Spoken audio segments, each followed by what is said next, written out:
Magandang hapon. Welcome sa Lotto Result Today PH.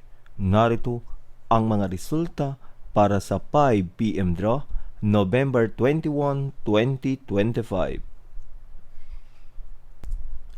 Para sa resulta ng 2D Lotto, 8 at 28.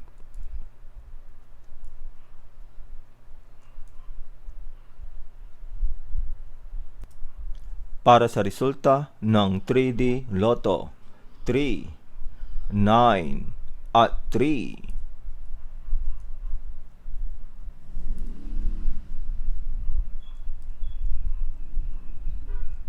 At yan ang mga resulta ngayong 5 PM draw. Para lagi kang updated sa mga Lotto draw result, mag-like and subscribe. Maraming salamat po sa panonood.